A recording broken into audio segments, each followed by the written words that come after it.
Hello students, चलिए तो आज हम एक नई यूनिट शुरू करते हैं जिसका नाम है एसिड बेस एंड सॉल्ट। ये यूनिट जो है वो आईसीएसई के स्टूडेंट हों, सीबीएसई के स्टूडेंट हों, बोर्ड अलग अलग स्टेट बोर्ड हैं उनके यदि 10th क्लास के स्टूडेंट्स हैं तो सारे 10th क्लास के स्टूडेंट्स के लिए ये यूनिट बहुत इम्पॉर्टेंट है। और इस यूनिट में जो हम चीज़ें पढ़ेंगे, हम एसिड के बारे में पढ़ेंगे, बेस के बारे में पढ़ेंगे, सॉल्ट के बारे में पढ़ेंगे। ठीक है, नॉर्मल फाउंडेशन के बाद हम यदि इसमें कॉम्पिटिटिव लेवल की बात करें तो हम यहाँ पर एसिड बेस के जनरल, सबसे पहले हम उनके जनरल क्लासिफिकेशंस को देखेंगे, उनकी केमिकल रिएक्शंस को देखेंगे, इसके बाद एसिड बेस की थ्योरी को देखेंगे, इसके बाद एसिड बेस के पीएच स्केल और पीएच कैलकुलेशन किस तरीके से किए जाते हैं वो देखेंगे। और एडवांस लेवल पे हम जाएं तो आयनिक प्रोडक्ट ऑफ वाटर देखेंगे और किस तरीके से आयनिक प्रोडक्ट ऑफ वाटर काम करता है, लेवलिंग इफेक्ट क्या होता है। इसके बाद आपका लेवलिंग इफेक्ट के बाद हम बात करें तो हाँ, लेवलिंग इफेक्ट हो गया, ठीक, आयनिक प्रोडक्ट ऑफ वाटर हो गया, डिसोसिएशन कांस्टेंट हो गया, वीक एसिड किस तरीके से काम करते हैं, वीक एसिड का पीएच किस तरीके से होता है। तो इन सारी चीज़ों को हम एक्यूमुलेट करके देखेंगे। एक पूरा अच्छा खासा फाउंडेशन का पार्ट आपका यहाँ तैयार हो जाएगा। और ऐसे स्टूडेंट जो किसी कॉम्पिटिटिव कोचिंग के एंट्रेंस टेस्ट की तैयारी कर रहे हैं, 11th क्लास से उन्हें किसी कोचिंग में एंट्रेंस लेना है तो उसके एंट्रेंस टेस्ट के पॉइंट ऑफ व्यू से भी देखें तो ये पार्ट बहुत इंपॉर्टेंट है। यहाँ पर मैं आपको कई ऐसी सारी चीज़ें बताऊंगा जो एग्जाम्स में आपसे पूछी जाती हैं। दूसरा, 9th क्लास के जो स्टूडेंट एनएससीजीएस की तैयारी कर रहे हैं उनके लिए भी बहुत इंपॉर्टेंट है। तो 9th क्लास के स्टूडेंट और 10th क्लास के स्टूडेंट, दोनों ही क्लास के स्टूडेंट्स के लिए बहुत इंपॉर्टेंट टॉपिक है। टॉपिक थोड़ा सा लेंदी रहेगा, ठीक है, आपको बहुत ही कंसंट्रेशन के साथ चीज़ों को पढ़ना पड़ेगा। यदि बुक की बात करें तो आपको एक तो आप आईसीएसई की 10th क्लास की बुक प्रेफर कर सकते हैं कुछ टॉपिक्स के लिए। कुछ टॉपिक्स के लिए आप 11th क्लास की एसिड बेस एंड सॉल्ट की बुक भी प्रेफर कर सकते हैं, आयनिक इक्विलिब्रियम के नाम से जो है, बट उसमें से सारा नहीं है तो उसमें से बहुत पैनिक मत लीजिएगा, ठीक है। बट बुक बहुत ज़्यादा जरूरी नहीं है। जो टॉपिक्स मैं आपको बताऊंगा आप उनको प्रॉपरली थ्योरी के साथ नोट करते जाएंगे तो कई सारी चीज़ें आपकी यहाँ कवर हो जाएंगी, ठीक है। चलिए तो स्टार्ट करते हैं हम सबसे पहले एसिड से, और एसिड वर्ड से चलते हैं। देखिए है क्या, एसिड का मतलब क्या होता है। एसिड जो है वो लैटिन वर्ड एसिडस से बना है, ठीक है। किससे बना है आपका, लैटिन वर्ड एसिडस। एसिडस जिसका मतलब होता है सॉर। ऐसे प्रोडक्ट जो टेस्ट में कैसे हैं, ऐसे प्रोडक्ट जो टेस्ट में सॉर है, जो खट्टे हैं, उनके अंदर जो सब्सटेंस पाया जाता है उसको हम नॉर्मल लैंग्वेज में क्या कहते हैं, एसिड कहते हैं। लेकिन अब ये चीज या इस डेफिनेशन के साथ हम चले तो ये डेफिनेशन बहुत परफेक्ट नहीं कही जा सकती है, क्योंकि हम सारे मटेरियल को टेस्ट करके तो नहीं पता कर सकते हैं, ठीक है। दूसरी चीज, ये कोई प्रॉपर्टी बेस्ड डेफिनेशन भी नहीं है। ऐसी कंडीशन में हमें एसिड की और स्टैंडर्ड डेफिनेशन चाहिए। तो एसिड की जो स्टैंडर्ड डेफिनेशन यदि हम बात करें तो विच, दूसरी डेफिनेशन हम कहेंगे substance which produce H+ ion, which produce H+ ion. जो H+ आयन प्रोड्यूस करते हैं ऐसे सब्सटेंस को हम क्या कहते हैं, एसिड कहते हैं। एसिड की यदि हम डिटेल बात करें तो हम जब एसिड बेस्ड थ्योरी पढ़ेंगे तो उन थ्योरीज में हम एसिड की अलग अलग डेफिनेशंस भी देखेंगे। बट नॉर्मल स्टैंडर्ड यदि हम बात करें तो हम कह देते हैं कि जो सब्सटेंस H+ आयन डोनेट करते हैं या जो प्रोड्यूस करते हैं, डोनेट एक अलग वर्ड हो जाता है, प्रोड्यूस एक अलग वर्ड हो जाता है, तो अधिक स्टैंडर्ड डेफिनेशन में हम कहेंगे which produce H+ ion, that is called acid, ठीक है। अब इसके अलावा कुछ अलग अलग थ्योरीज के हिसाब से एसिड्स की कुछ अलग अलग डेफिनेशंस होंगी जो हम आगे पढ़ेंगे।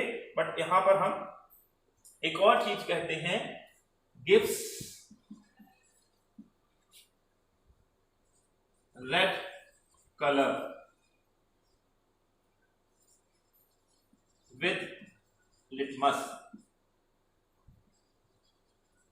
लिटमस पेपर के साथ जो रेड कलर दे देते हैं ऐसे सब्सटेंस को हम क्या कहते हैं, एसिड कहते हैं। ऐसे सब्सटेंस जो लिटमस टेस्ट में रेड कलर देते हैं वो एसिड कहलाते हैं, और ऐसे सब्सटेंस जो लिटमस पेपर के साथ ब्लू कलर देते हैं वो बेस कहलाते हैं, ठीक है। तो ये ध्यान रखिएगा, एसिड रेड, लास्ट के डी से याद रखिएगा, बेस ब्लू, बी बेस और बी ब्लू। तो इस तरीके से आप याद रख सकते हैं कि एसिड रेड कलर देते हैं, बेस ब्लू कलर देते हैं। यहाँ आपको एक इंपॉर्टेंट चीज और याद रखने की जरूरत है कि जब कभी भी लिटमस टेस्ट किया जाता है तो लिटमस टेस्ट के होने की कंडीशन में आपका एसिड एक्वस सॉल्यूशन में होना जरूरी है, या फिर आपका जो लिटमस पेपर है वो गीला होना जरूरी है।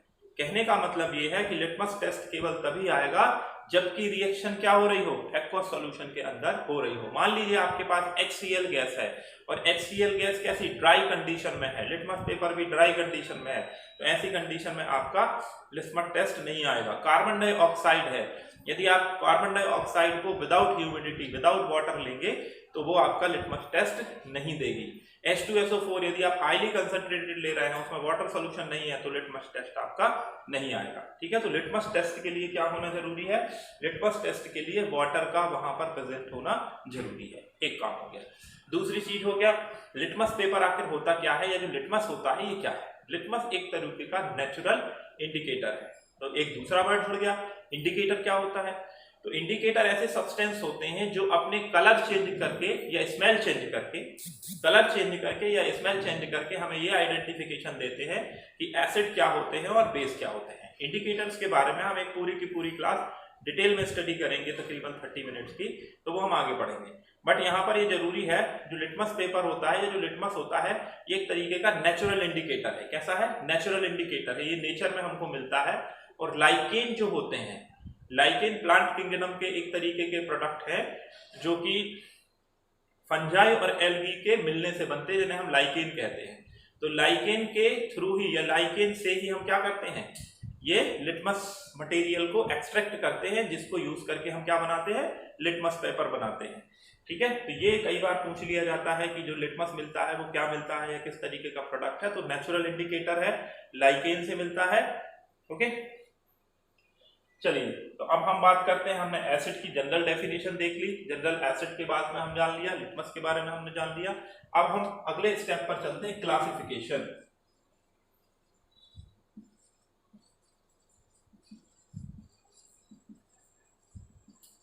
Classification of acid.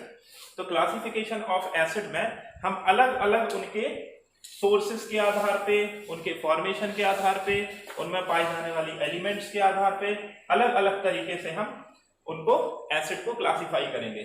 सबसे पहला जो क्लासिफिकेशन है वो है ऑन देयर सोर्स।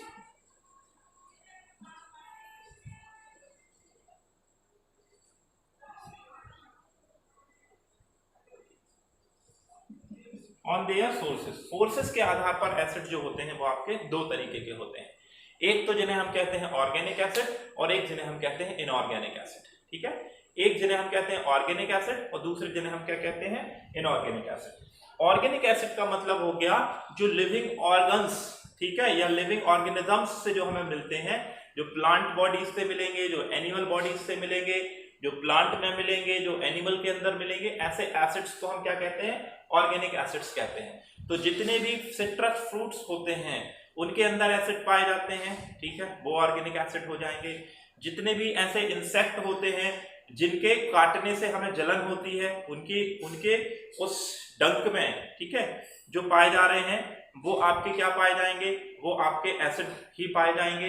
ठीक है, तो ऐसे और एसिड्स जो किससे मिल रहे हैं, आपको लिविंग बॉडी से आपको मिलते हैं, उनको हम ऑर्गेनिक कहते हैं। और जिनको हम लेबोरेटरी में तैयार कहते हैं उनको इनऑर्गेनिक एसिड कहते हैं, या उनको कई बार मिनरल एसिड भी बोला जाता है। क्या बोला जाता है, इनऑर्गेनिक एसिड या मिनरल एसिड भी बोला जाता है।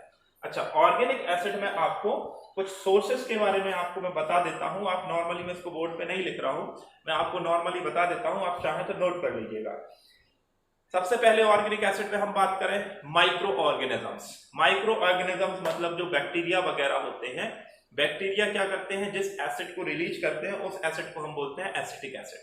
ठीक है, तो माइक्रो ऑर्गेनिज्म से कौन सा एसिड मिलता है, एसिटिक एसिड मिलता है। एसिटिक एसिड की यदि आप फॉर्मूले की बात करें तो ये होता है CH3COOH। क्या फॉर्मूला होता है, CH3COOH होता है, और ये वीक एसिड होता है।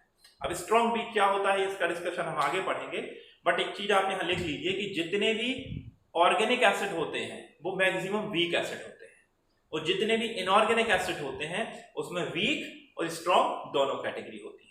बट ऑर्गेनिक के अंदर मैक्सिमम एसिड आपके, most of the acid 99% acid जो होंगे आपके वो वीक होंगे। तो एसिटिक एसिड माइक्रो ऑर्गेनिजम्स में मिलता है। सिट्रिक एसिड सिट्रस फ्रूट्स में मिलता है, लेमन हो गया, ऑरेंज हो गया, इनमें क्या मिलेगा? Citrus acid. Butyric acid rancid butter में मिलता है। इसके बाद फॉर्मिक एसिड जो मधुमक्खियों के काटने से या चींटियों के काटने से एक तरीके की, जहां वो काटते हैं वहां पर हमको एक जलन होने लगती है, थोड़ी देर तक वो जलन होती है, वहां पर स्वेलिंग आ जाती है, तो वो जो होती है वो किस एसिड के कारण होती है? वो होती है आपके फॉर्मिक एसिड के कारण। फॉर्मिक एसिड का फॉर्मूला क्या होता है? HCOOH। देखिए सारे इंपॉर्टेंट नहीं है, बट जो इंपॉर्टेंट है और जो अभी याद रखने के हिसाब से जो इजी है वो मैं आपको बताता चल रहा हूँ। तो फॉर्मिक एसिड हो गया। इसके बाद लैक्टिक एसिड ये जो पाया जाता है आपके सौर मिल्क में, ठीक है। सौर मिल्क में क्या पाया जाता है? लैक्टिक एसिड पाया जाता है। मैलिक एसिड एप्पल में पाया जाता है। स्टेरिक एसिड ये आपका पाया जाता है फैट्स में। स्टेरिक एसिड कहां पर पाया जाता है? फैट, जो फैट हमारी बॉडी में स्टोर्ड रहती है उसके अंदर। एमिनो एसिड ये प्रोटीन्स में पाए जाते हैं, एमिनो एसिड प्रोटीन्स में पाए जाते हैं। यूरिक एसिड यूरिन में पाया जाता है। टार्ट्रिक एसिड टैमरिंड, इमली के अंदर कौन सा एसिड पाया जाता है? Tartaric, TARTRIC, tartaric acid. Oxalic acid tomato में पाया जाता है। ऑक्जेलिक एसिड इसका भी फॉर्मूला मैं आपको बता देता हूँ, COOH, ठीक है। तो ये टार्ट्रिक एसिड, ये सॉरी ऑक्जेलिक एसिड का फॉर्मूला है। इसके बाद हम बात करते हैं, ठीक है, ये आपके हो गए ऑर्गेनिक एसिड। इसके बाद हम बात करते हैं ऐसे एसिड जिन्हें हम इनऑर्गेनिक एसिड या मिनरल एसिड कहते हैं। तो organic which is not present in living organism but produce in laboratory are called minerals acid, ठीक है, आर कॉल्ड मिनरल्स एसिड। अब मिनरल्स एसिड जो आपके होते हैं उनके मैं जस्ट आपको कुछ नेम और बता देता हूं बिकॉज इट इज इंपॉर्टेंट। तो on the basis of origin के बेसिस पे आपके जो रिसोर्सेज के बेस पे आपके जो एसिड हैं वो दो पार्ट में थे। पहला पार्ट था ऑर्गेनिक, दूसरा है आपका इनऑर्गेनिक या मिनरल।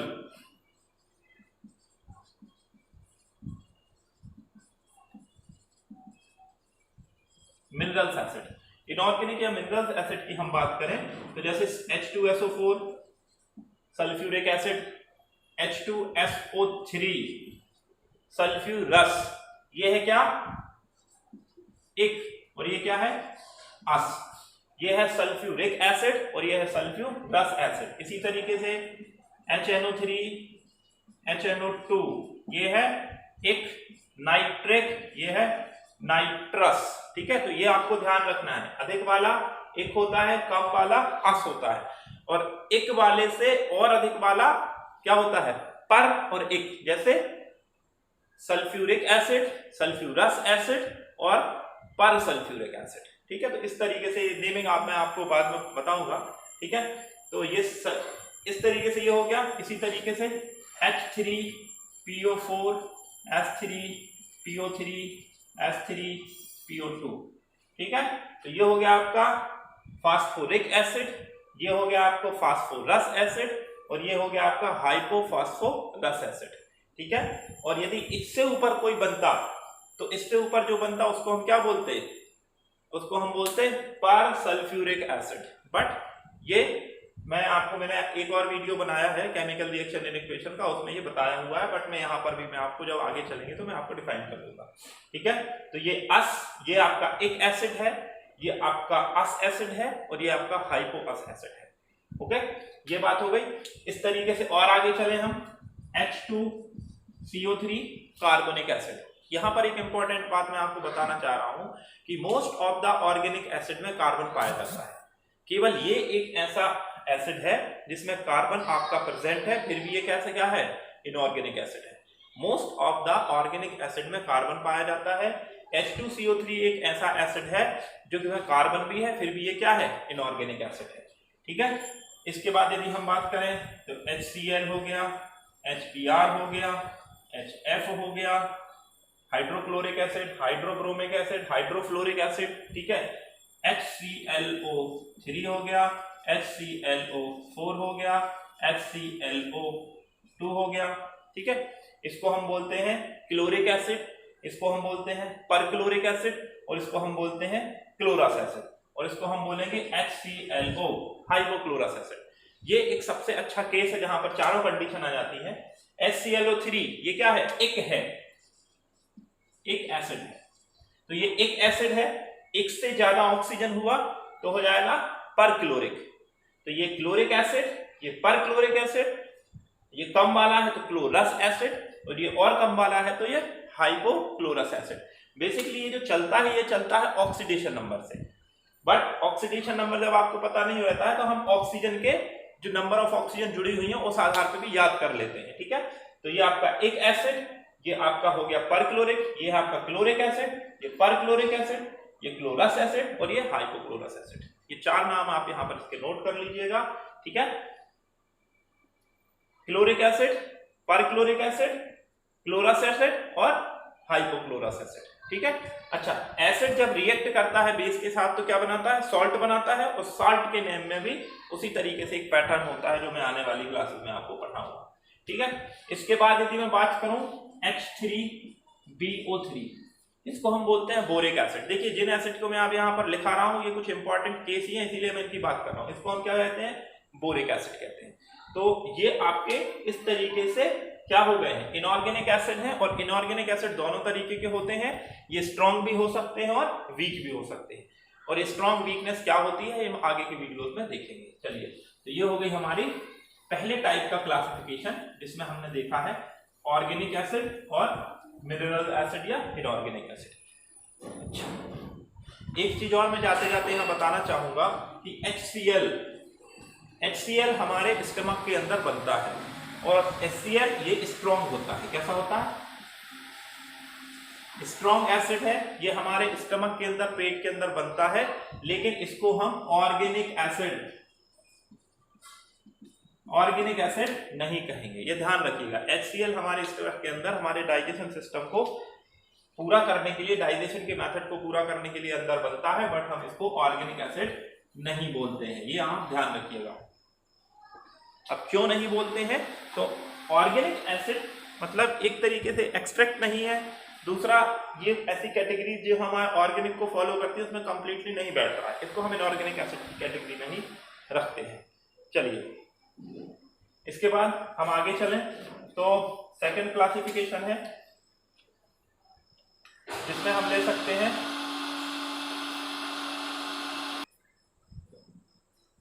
चलिए, तो देखते हैं जो दूसरे टाइप का क्लासिफिकेशन है बेसिस ऑन मॉलिक्यूलर कंपोजिशन।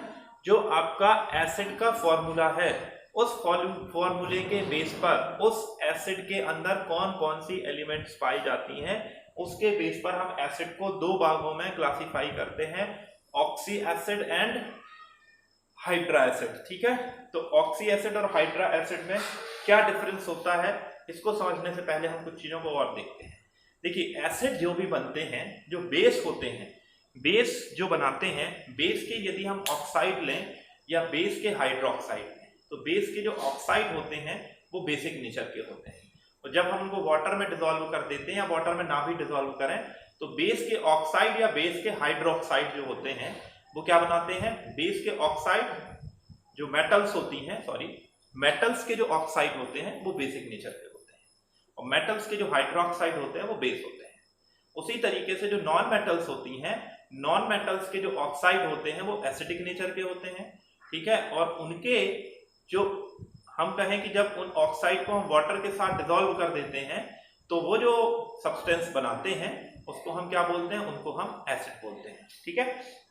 तो एसिड में हमेशा आपको क्या मिलेगी? नॉन मेटल आपको हमेशा मिलेगी। अब नॉन मेटल के साथ आपको दो तरीके के एसिड मिल सकते हैं, एक हाइड्रा एसिड, एक ऑक्सी एसिड। नॉन मेटल तो पक्का है, नॉन मेटल के साथ जब आपको हाइड्रोजन अकेला मिले तो हम उसको कहते हैं हाइड्रा एसिड। नॉन मेटल के साथ जब आपको हाइड्रोजन भी मिले और हाइड्रोजन के साथ साथ ऑक्सीजन भी मिले तो हम उसको क्या बोलते हैं? ऑक्सी एसिड बोलते हैं। तो ये मैंने आपको लिस्टिंग यहाँ पर करके बताई है ऑक्सी एसिड की, और ये बताई है मैंने हाइड्रा एसिड की। हाइड्रा एसिड को यदि आप देखें तो फॉर्मूला क्या है? HCl, HBr, HF, H2S। Oxy acid की हम बात करें तो जितने में भी आपको दिख रहा है, हमने कई सारे फॉर्मूले भी लिखे थे, H2SO4, HNO3, HClO4, HClO2, H2CO3, ठीक है। तो जितने भी तरीके के आपको जिसमें ऑक्सीजन, हाइड्रोजन और नॉन मेटल है वो ऑक्सी एसिड होंगे और ये हाइड्रो एसिड होंगे। ठीक है, तो समझ गए, इसमें और कोई ज्यादा चीजें है नहीं। चलिए आगे पॉइंट पर चलते हैं।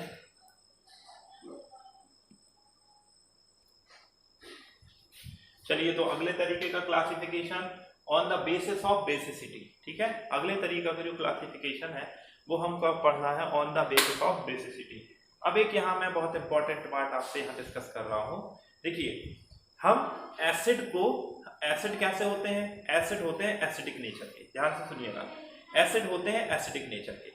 लेकिन यदि मुझे पता करना है कि कोई एसिड मॉलिक्यूल कितना एसिडिक नेचर है, यदि मुझे पता करना है कि कोई एसिड मॉलिक्यूल कितना एसिडिक नेचर है, उसके अंदर कितना ज्यादा, स्ट्रेंथ के तौर पे नहीं, क्वांटिटी के तौर पे मैं बात करूं कि उसके अंदर कितना ज्यादा एसिडिक नेचर है, इस बात की यदि मुझे जानकारी लेनी होगी तो मैं क्या करूंगा, मैं उसकी रिएक्शन किसके साथ कराऊंगा, बेस के साथ कराऊंगा।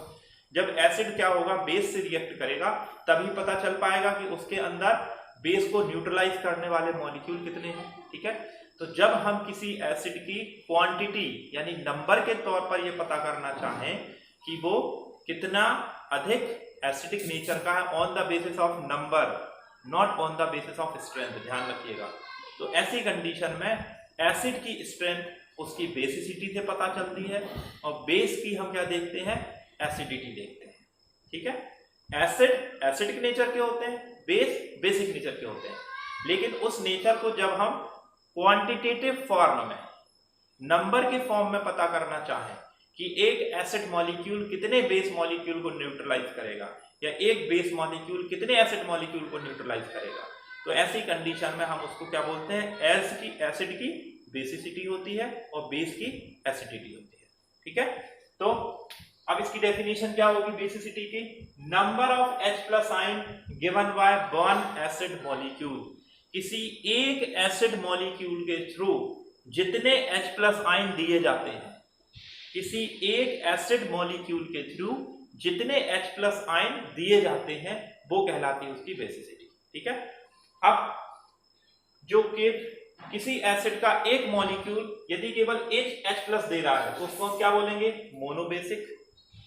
जो 2H+ दे रहा है उसको हम बोलेंगे डाइबेसिक, जो 3H+ दे रहा है उसको हम बोलेंगे ट्राइबेसिक, और जो 4H+ दे रहा है उसको हम बोलेंगे टेट्राबेसिक। मैं फिर से एक बार आपको बता देता हूं ताकि क्लियर हो जाए। कोई एसिड का एक सिंगल मॉलिक्यूल जितने H+ आयन दे सकता है वो उसकी बेसिसिटी कहलाती है।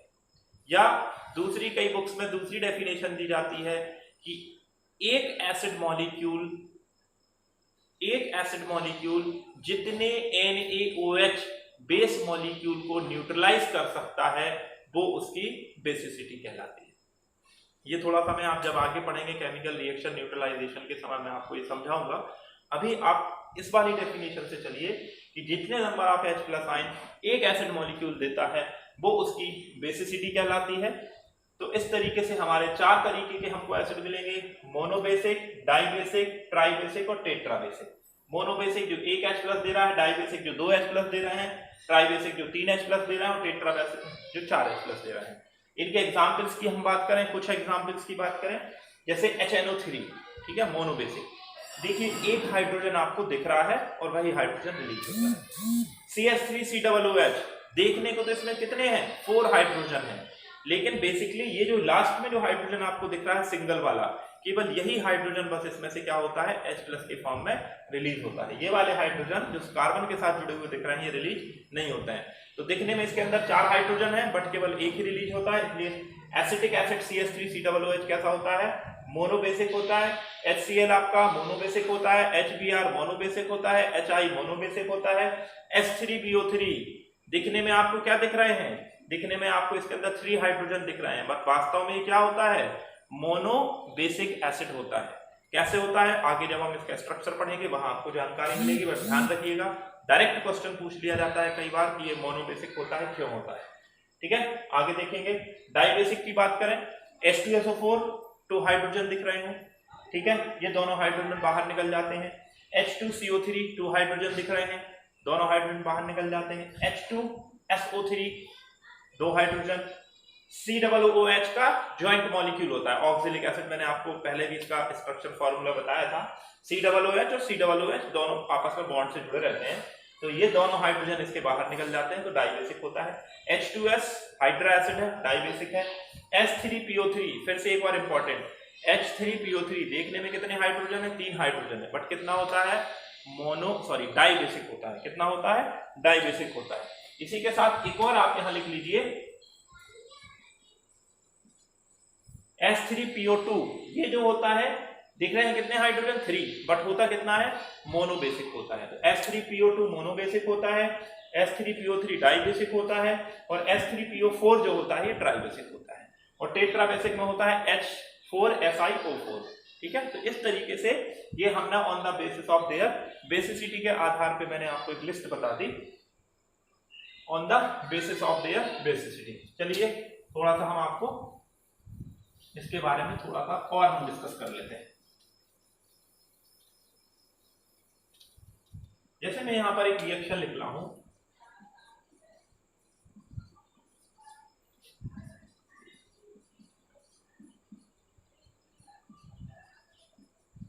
ये देखिए ये क्या है, एक H+ रिलीज हुआ है, ठीक है, और क्या बना है, CH3COO- बना है। अब ये जो लास्ट में हाइड्रोजन जुड़ा था ये वाला रिलीज हुआ है, इसके अलावा और कोई हाइड्रोजन रिलीज होने की यहाँ पर चांसेस नहीं है, इसलिए मोनोबेसिक होता है। H2SO4 की बात करें तो H2SO4 में क्या होता है, ये पहले एक H+ रिलीज होता है तो बनता है HSO4-, और फिर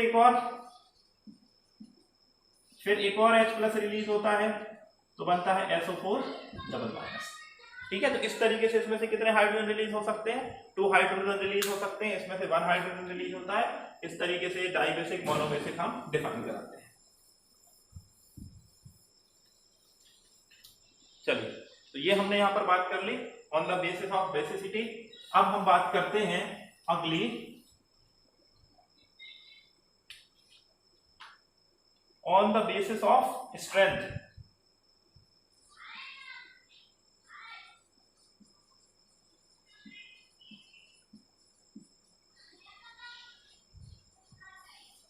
स्ट्रेंथ, ठीक है, स्ट्रेंथ के आधार पर एसिड हमारे 2 तरीके के होते हैं, एक तो होते हैं स्ट्रॉन्ग एसिड और दूसरे होते हैं वीक एसिड। स्ट्रेंथ के आधार पर एसिड 2 तरीके के होते हैं, एक होते हैं वीक एसिड और एक होते हैं स्ट्रॉन्ग एसिड। आइए समझते हैं स्ट्रॉन्ग और वीक का मतलब क्या है।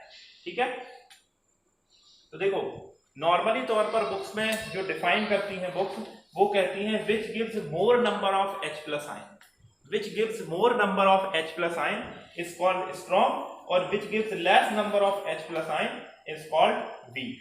ठीक है, बट इसमें क्या हो जाता है, बच्चों को एक थोड़ा सा कंफ्यूजन क्रिएट हो जाता है। कैसा, जैसे मान लीजिए H3PO4 लिया, ठीक है, और H2SO4 लिया। अब ये क्या करता है, ये 3H+ देता है और ये 2H+ देता है। तो कंफ्यूजन ये होता है जब हम कहते हैं which gives more number of H+ ion, तो ऐसी कंडीशन में कंफ्यूजन क्रिएट हो जाता है दिमाग में कि जो ज्यादा H+ आयन दे रहा है वो स्ट्रॉन्ग है और जो कम H+ आयन दे रहा है वो वीक है। लेकिन वास्तव में ऐसा होता नहीं है। स्ट्रेंथ का मतलब होता है कि जो जल्दी से जल्दी ज्यादा से ज्यादा H+ आयन दे, जो जल्दी से जल्दी ज्यादा से ज्यादा H+ आयन दे वो स्ट्रॉन्ग है, जो कम H+ आयन देता है वो वीक है। अब इसको कैसे समझें, क्योंकि यहां पर यदि हम देखें तो 3H+ ये दे रहा है तो ये क्या होना चाहिए, स्ट्रॉन्ग होना चाहिए, और ये क्या होना चाहिए, इसके कंपेयर में वीक होना चाहिए, बट ऐसा होता नहीं है। तो स्ट्रेंथ को हम कैसे बात करेंगे,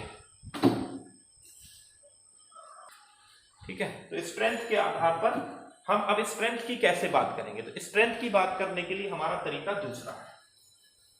हमारा तरीका यह है कि मान लीजिए हमने क्या लिए, 100 एसिड मॉलिक्यूल लिए, ठीक है, और उन 100 एसिड मॉलिक्यूल्स को मैंने क्या किया, डिसोसिएशन के लिए डाला। यदि 100 में से 100 ही क्या हो गए, डिसोसिएट हो गए, ब्रेक हो गए, मतलब ये मेरे 100 क्या थे, AH थे, ये एसिड मॉलिक्यूल थे, और 100 ने ही ब्रेक होकर के क्या कर दिया, 100A- और 100 H प्लस बना दिया। ये एक स्थिति है। दूसरा, यहां मैंने 100 लिए BH और 100 में से क्या हुआ, 100 में से केवल मेरे 30 ही क्या हुए, 30 मेरे क्या बन गए B माइनस और 30 क्या बने H प्लस और 70 मेरे क्या रहे आए BH रहे। ठीक है, तो देखिए यहां पर क्या हुआ, यहां भी मैंने 100 मॉलिक्यूल लिए थे, यहां भी 100 मॉलिक्यूल लिए थे। इसमें से 100 में से 100 मॉलिक्यूल ने क्या कर दिया, H प्लस आयन रिलीज कर दिया है। जबकि दूसरी कंडीशन में क्या हुआ है, दूसरी कंडीशन में 100 में से केवल 30 मॉलिक्यूल ने H प्लस आयन को रिलीज किया है। तो जहां 30 मॉलिक्यूल ने H प्लस आयन रिलीज किया है उसको मैं कहूंगा वीक एसिड है, और जहां 100 में से 100 ही डिसोसिएट हो गए, 100 में से 100 ही टूट गए, उसको मैं कहूंगा स्ट्रॉन्ग है। तो इस तरीके से हम स्ट्रेंथ की बात करते हैं कि नंबर ऑफ कितने मॉलिक्यूल्स हमारे ब्रेक हो रहे हैं और कितने ब्रेक नहीं हो रहे हैं। अब क्लियर हुआ कि H3PO4 में देखने में हमें कितने दिख रहे हैं, 3H प्लस दिख रहे हैं एक मॉलिक्यूल में, और H2SO4 में कितने दिख रहे हैं, 2 दिख रहे हैं। लेकिन H3PO4 उन 3H प्लस को रिलीज करने में उतनी स्पीड नहीं दिखाएगा जितनी H2SO4 2 मॉलिक्यूल को रिलीज करने में दिखाएगा। तो स्ट्रेंथ का मतलब है कि कोई मॉलिक्यूल कितनी जल्दी, कितनी ईगरली H प्लस आयन देता है, वो कहलाती है उसकी स्ट्रेंथ। ठीक है, अच्छा, स्ट्रेंथ को पता करने का जो सबसे अच्छा तरीका है वो है डिग्री ऑफ डिसोसिएशन, जिसे हम कहते हैं अल्फा। जिसका डिग्री ऑफ डिसोसिएशन ज्यादा होगी उसको हम क्या बोलेंगे, उसको हम बोलेंगे स्ट्रॉन्ग, और जिसका डिग्री ऑफ डिसोसिएशन कम होगा उसको हम बोलेंगे वीक। तो चलिए देखते डिग्री ऑफ डिसोसिएशन है क्या। देखिए अल्फा जो होता है, अल्फा का मतलब होता है number of dissociated molecule divided by total taken molecule. ठीक है, आपने जितने मॉलिक्यूल लिए हैं उनमें से कितने मॉलिक्यूल डिसोसिएट हुए हैं, इसको हम कहते हैं क्या, डिग्री ऑफ डिसोसिएशन। ठीक है, ये आपकी दोनों तरीके से हो सकती है, ये तो एक तो इस तरीके से हो सकती है, दूसरी आपकी अल्फा परसेंटेज भी हो सकती है जिसमें अल्फा इंटू 100 हो जाएगा। ठीक है, अल्फा इंटू 100, यहाँ पर 100 का मल्टीप्लाई और कर देंगे तो ये आपकी क्या हो जाएगी, ये परसेंटेज में भी रहती है और ये नॉर्मल भी रहती है। ठीक है, तो यदि आपको ये परसेंटेज में जैसे मान लीजिए 5% दी गई है, 5% देने का मतलब ये है कि 100 मॉलिक्यूल्स में से केवल 5 मॉलिक्यूल क्या हो रहे हैं, डिसोसिएट हो रहे हैं, बाकी 95 मॉलिक्यूल क्या है, अनडिसोसिएट है। तो जैसे हम लिखें अल्फा जो है वो हमारा 0.05 है, या हम लिखें अल्फा परसेंट जो हमारा है वो 5% है। ये दोनों एक ही स्टेटमेंट हैं, ये ध्यान रखिएगा। ये कितनी है, 0.05 है,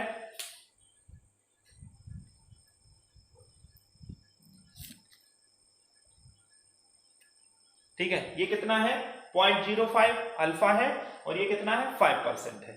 चलिए इस क्लास को हम आगे बढ़ाते हैं, 2 मिनट रुक के।